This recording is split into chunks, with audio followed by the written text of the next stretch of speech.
अच्छा ये फरमाओ अपना शौकत साहब जी कि ये जिहड़ा म्यूजिक है तुहाडा जी जी ये सारा म्यूजिक भी आप तरतीब दिंदे हो या इहदे वास्ते लोग नाल हैं? सिर्फ बंदा एक काम ही कर सकता एक टाइम वाह वाह ਜਿਹੜੇ ਕਹਿੰਦੇ ਨੇ ਅਸੀਂ ਸਿੰਗਰ ਵੀ ਹਾਂ ਮਿਊਜ਼ਿਕ ਡਾਇਰੈਕਟਰ ਵੀ ਹਾਂ ਸ਼ਾਇਰ ਵੀ ਹਾਂ ਪ੍ਰੋਡਿਊਸਰ ਵੀ ਹਾਂ ਡਾਇਰੈਕਟਰ ਵੀ ਹਾਂ ਉਹ ਕੁਝ ਵੀ ਨਹੀਂ लो जी बड़ी अच्छी गल है वरना कुछ भी नहीं। अमूमी तौर पर लोग यो ही कहते हैं जी म्यूजिक भी मैं बनाया शायरी भी मैं की थी। अच्छा एक बाकायदा लोग ने जेड़े थोड़ा नहीं नहीं देखो ਅਸੀਂ सिर्फ ਇਹ कर सकते हैं ठीक है ਅਸੀਂ ਗਾ ਲਈਏ ਕਿਉਂਕਿ ਹਰ ਮੈਂ ਕੋਸ਼ਿਸ਼ ਕੀਤੀ ਹੈ ਕਿ ਮਤਲਬ ਭੈਰਵੀ ਚ ਹੀ ਨਹੀਂ ਗਾਈ ਗਈ बड़ी ਇਹ ਨਹੀਂ ਕੀਤਾ ਕਿ ਇੱਕ ਕੇਸਰ ਭੈਰਵੀ ਚ ਗਾ ਦਿੱਤੀ ਦੂਜੀ ਵੀ ਭੈਰਵੀ ਚ ਗਾ ਦਿੱਤੀ ਤੀਜੀ ਸਿੰਧੜੇ ਚ ਗਾ ਦਿੱਤੀ ਫਿਰ ਭੈਰਵੀ ਚ ਗਾ ਦਿੱਤੀ ਨਹੀਂ ਨਹੀਂ ਕੋਸ਼ਿਸ਼ ਕੀਤੀ ਕਿ ਮੁxtਲਿਫ ਰਾਗਾਂ ਚ बड़ी अच्छी ਮੁxtਲਿਫ ਰਾਗਾਂ बड़ी अच्छी गल बड़ी अच्छी ਉਹ ਕੋਸ਼ਿਸ਼ ਹੁੰਦੀ ਬੰਦੇ ਦੀ बिल्कुल ठीक है ਕਿਉਂਕਿ ਪਰਫੈਕਟ ਬੰਦਾ ਮੈਂ ਨਹੀਂ ਸਮਝਦਾ ਕਿਸੇ ਪਰਫੈਕਟ ਆ ਲੇਕਿਨ ਹਾਂ। ਮਿਊਜ਼ਿਕ ਦੇ ਹਵਾਲੇ ਨਾਲ ਇਹ ਵੇ ਕਿ ਜੋ ਕੁਝ ਉਸਤਾਦਾ ਬਣਾ ਕੇ ਦਿੱਤਾ ਹੈ ਜੋ ਟਿਊਨਾਂ ਬਣਾ ਕੇ ਦਿੱਤੀਆਂ कोशिश की है कि उन्होंने गाया ਉਹਦੇ ਨੇੜੇ ਨੇੜੇ ਜਾ ਕੇ चूँकि मैं तो थोड़ा असी तो काम भी किया मैंने तो सारी वाकफीयत है लेकिन मैं चाहना कि जेडे साडे देखने वाले ने सुनने वाले ने जी, जी। उन्होंने तक भी ये मालूमात जानी चाहिए कि एक सिंगर जदों एक चीज़ उन्होंने तक लिया है तो वो तो पहले उन्होंने किन्ने मराहल चो गुजरना पौंदा है। पहले अच्छा एक गाना लभ्या फिर वो ट्यून बनाई फिर उन्होंने की ना है अपना म्यूजिक उसका बनाया तो तां जाके वो लोगों तक पहुँचता है ना जी। जी जी क्योंकि शायरी एक वखरा चैप्टर है शायरी एक वखरा चैप्टर है बिल्कुल, माशाल्लाह मैं गल दी दाद नहीं देंगा बल्कि मुँह तो नहीं गल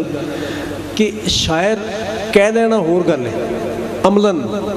मैं थोड़े गाने भी रिकॉर्ड किए ने अफजल आजी साहब उन्होंने शायरों चो एक बहुत अच्छे शायर मैं ये कह देवां कि मूँह तो यह गल खैर तुसी कहो तो मैं नहीं इस गल नूं मनदा लेकिन सारे फ्रिस शायरां विचों माशाल्लाह वो बहुत अच्छा बहुत वड्डा ना और उहदे नाल नाल बहुत अच्छे इंसान सब तो वड्डी गल होंदी नहीं यह गल नाल है कि अच्छा शायर होना ही गल नहीं अच्छा इंसान होना भी सब तो वड्डी गल है। तुसी आप बड़े अच्छे जे और असी जदों भी इकट्ठे काम किया है वो बड़ा मज़ा आया और शौकत की एक गल है कि अल्लाह ने इन्हों बड़ा नाम दिता बड़ी इज्जत दी लेकिन इस बंदे दे विच बड़ी आजिज़ी मेरे तो नाम नाल सिर्फ आजिज़ है ना इनू अल्लाह ने सचमुच आजिज़ी भी दी हुई नहीं आजिज़ी दे सिला होंदा है आजिज़ी क्योंकि सदा बादशाही मेरे सोने रब दी अल्लाह अकबर क्योंकि इत्थे दुनिया ते सब आए ने बड़ी आई चली गई दुनिया वापस चली गई तो यह वो गाड गिफ्ट चीज़ है साढ़े को अपने जान भी नहीं अपने साह भी कोई नहीं वाह वाह बड़ी अच्छी अपने को अपनी कोई इस गल ते आनी चाहिए ने बहुत सारी क्लैपिंग होनी चाहिए और मेरा ख्याल है कोई खास गाना लग रहे हो जी कोशिश की थी और पूरी तुसी वो जी है ना को 500-600 सफ़ा उल्ट पुलट किया फिर भी गाना लगे नहीं वो गाना से मन फरमाइश कर रहे थे इधर नुकर वालों साढ़े इधर नुकरों बहुत ज़्यादा नुकर इधर है आहो ते साढ़े परस्तार ने सुनते भी ने सानू बड़ा लाइक करते हैं उन्होंने मेहरबानी सानू सुनने वास्ते भी तशरीफ लेके आए नहीं जाहिर है वो सारे हाल दी सारे जिन्हें सारे दोस्त आए ने जी बिस्मिल्लाह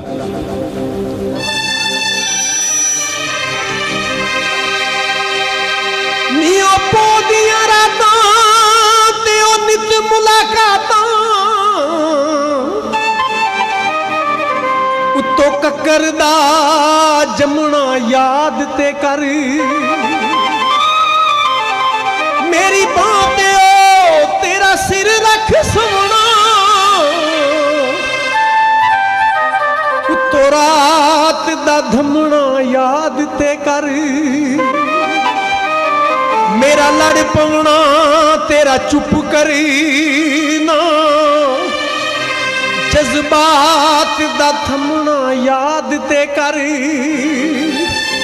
अज तड़ियां दे नाए शौकत नू ओ कदी थर थर कंबना याद ते कर कुंडी वजी दरवाजे दी सज्जन मुका जोड़ी ओ जिंद शौकत राजे दी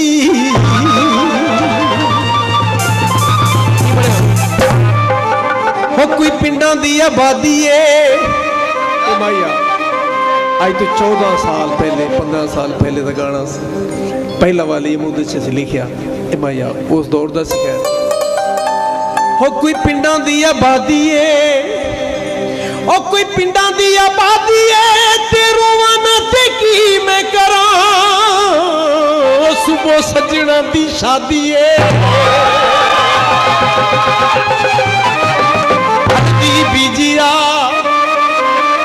हल्दी बीजिया नी तोड़ के दिल साडा ओ केड़ी जन्नत खरीदिया चले प्यार च कई हो गए चले प्यार च कई हो गए ते इश्क च उजड़े ओ लोकी कहण नशई हो गए